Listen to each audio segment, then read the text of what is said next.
But you have a big team no which you listen to. నాకు మొన్న దేవి కూడా చెప్పాడు దట్ ఈయన బ్యాక్గ్రౌండ్ స్కోర్ అప్పుడు అందరు వచ్చేవారు, అందరూ కూర్చుని వినేవారు ఉన్నారు కదా అందరు. You take everybody's opinion, you takes the opinion but admit. Final decision ఆయనే తీసుకుంటారు. ఆయన టీమ్ అందరూ the gang what we call Shekhar gang ఎక్కడికి వెళ్ళినా కలిసి వెళ్తారు. They always jam about ideas. నేను కొన్నిసార్లు శేఖర్ గారిని కన్విన్స్ చేయలేకపోయి నేను వెళ్ళి అటాక్ చేస్తాను. సూర్యనో చైతన్యనో అజయ్కో మెల్లగా చెప్తాను.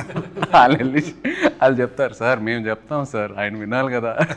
But they have a very nice understanding amongst them. Code language ఏం లేదు. ఒక సినిమా గురించి ఒక చిన్న లైన్ అందరికి ఒక సింక్ లో ఉంటారు. ఒక సాలిడ్ సింక్ లో ఉంటారు. అంటే only I think after that only ఆ సింక్ వచ్చిన తర్వాతే you start the film probably about the characters everything. But they do, నేను చూశాను సెట్లో కూడా they do a lot of improvisations. అప్పుడప్పుడు డైలాగ్ కూడా మార్చేస్తారు సిచ్యువేషన్ బట్టి కదా. You go and SIT down and you have a pow అందరూ కూర్చొని కొట్టుకున్నారు ఎప్పుడైనా వాళ్ళందరూ కలిసి నా ముందు కొట్టుకో. అవునా? అవునా? వార్స్ కూడా జరుగుతాయి కొన్ని. లేదు ఎప్పుడు చూడలేదు. అవునా? ఓకే, మీరున్నారని అందరు కొంచెం కంట్రోల్లో ఉన్నారు. Oh, I have so much control. You are the